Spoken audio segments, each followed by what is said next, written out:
this question, first of all, we need to convert this decimal into a fraction, and also we need to convert this decimal into a fraction.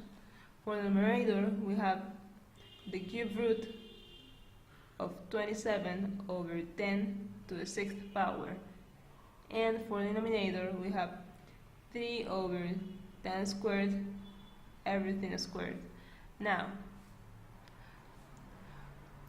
this is the cube root of 27 over the cube root of 10 to the 6th power. Everything divided by. Remember that the exponent affects each of the numbers, so we get 3 squared over 10 to the 4th power. Now, the cube root of 27 is 3, and the cube root of 10 to the 6th power is 10 squared. Finally, 3 times 10 to the 4th power is the numerator, and 10 squared times 3 squared is the denominator.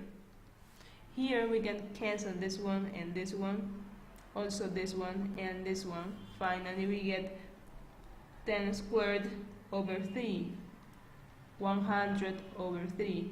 Remember that 100 over 3 can be written as 33 and a third. Choice C is correct. In order to solve this question, I will replace 0.52 by 0.13 times 4. Also, I will replace 0.26 by 0.13 times 2. Now we get the following: 0.13 cubed times, remember that here the exponent affects each of the factors, 0.13 to the 4th power times 4 to the 4th power divided by, remember that also here the exponent affects each of the factors, 0.13 to the 7th power times 2 to the 7th power. Here we get 0.13 to the 7th power because we need to sum these two exponents, and 4 to the 4th power can be written as 2 squared to the 4th power. So we get here 2 to the 8th power divided by 0.13 to the 7th power times 2 to the 7th power. Finally, we can cancel this one and this one. We get 2 to the 8th power over 2 to the 7th power. Finally, this is 2. Choice C is correct. Which of the following fractions is the least? So here, in order to compare these 5 fractions at the same time, I need to make all the denominators the same.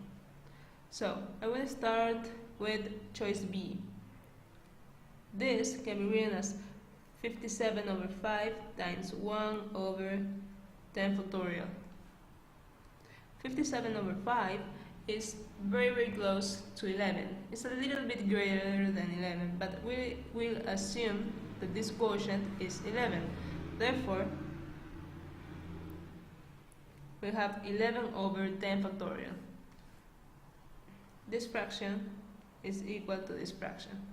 Now, for choice C, I will multiply by 10 over 10 in order to get 10 factorial as the denominator. For choice D, I will multiply by 9 over 9. So we have 9 over 10 factorial. Finally, for choice E, I will multiply by 2 over 2. So we get 14 over 10 factorial. Once we have the same denominator for all the fractions, all we need to do is compare the numerators. We have 12, 11, 10, 9, and 14.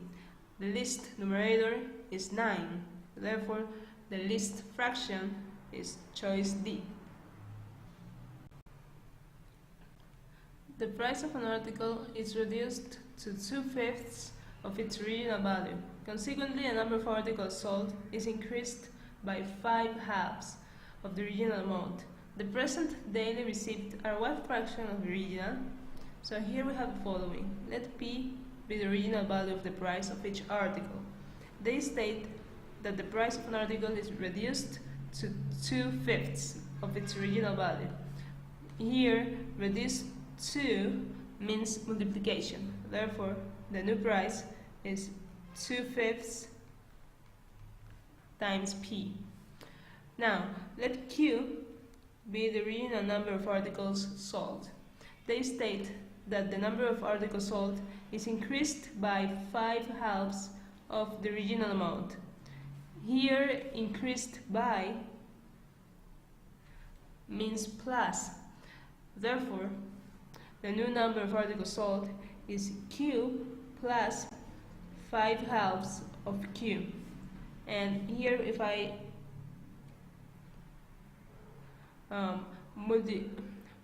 multiply Q by 2/2, we get that the sum is 7/2 of Q. This is the new number of articles sold. Now, the original receipt is the original price times the original number of articles sold, P times Q. And the new receipt is the new price times the new number of articles sold. And this is 2/5 times P times 7/2 times Q. This is 7/5 times P times Q. So this is the new receipt. Let's read the question again. The present daily receipt are what fraction of the original? So in order to answer this question, we need to divide the new receipt by the original receipt. So we get 7/5. The new receipt is 7/5 of the original receipt. And remember that this can be written as 1 and 2/5. This is the same as 7/5. And therefore, choice D is correct. Each year a truck depreciates a certain fraction of its value. During the first year, it depreciates 1/5 of its value. During the second year, it depreciates 1/8 of its value. And during the third year, it depreciates 1/3 of its value. What fraction of its original value is the value of the truck at the end of the third year? So here, first of all, let X be the original value of the truck. At the end of the first year, it depreciates 1/5 of its value. Therefore, the new value of the truck is 4/5 of X. Now, at the end of the second year, it depreciates 1/8 of its value. Therefore, the value of the truck at the end of the second year is 7/8 of 4/5 of X. Finally, at the end of the third year, it depreciates 1/3 of its value. Now, the value of the truck is 2/3 of 7/8 of 4/5 of X. Finally, we can cancel 2, 4, and 8. So we get 7 times X over 15.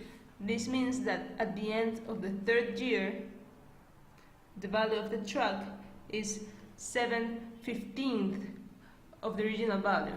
Choice B is correct.